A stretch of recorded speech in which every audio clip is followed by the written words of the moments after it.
The UK has said it plans to offer shelter to some 20,000 refugees from Afghanistan, but there's growing concern for those left behind in the country, especially women and those opposed to the Taliban. Amid reports, the group is now conducting house-to-house searches for its targets. Well, it's here now from human rights lawyer Farishta Abbasi, who joins us from London. Thanks for taking time to speak to us here on the programme.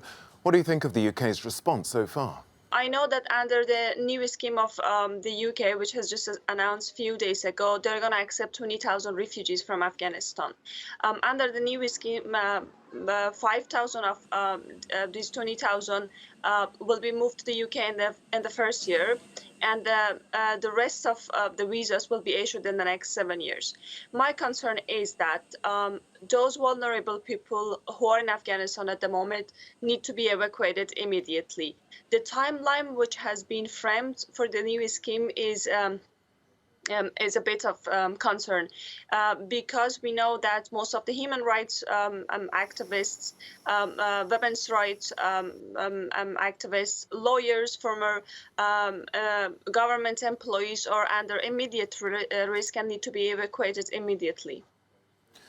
Now, this is a particularly personal issue for you. You've got many friends and family in Afghanistan. What sort of stories have they been telling you? The situation in Afghanistan is full of disappointment. There's an atmosphere of fear and hopelessness there. Whoever I talk to is not optimist at all. There is no hope for a better future under Taliban's control. I have been talking to many friends and women for the past few days. Most of them are not going out. They have deactivated their social profiles because they don't want their identities to be revealed. They don't want Taliban to track them. So basically, even though the Taliban has not formed their government yet, women are mostly eliminated from a social perspective.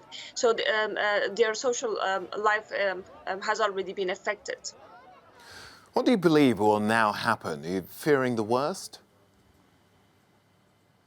To go back to 1990s, well, which is something that I'm really concerned about.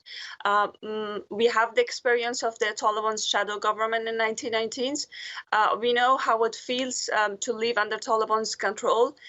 When they were ruling the country in 1990s, women had no public presence, no voice. They were pushed back to the houses. They did not have the right to education or right to work. They were not even allowed to go out without a male chaperone. So whenever we talk about the Taliban, especially for Afghan women, it reminds them of the dark era that they have been ruling the country. Everyone's concern at the moment in Afghanistan is that we may back go to 1990s.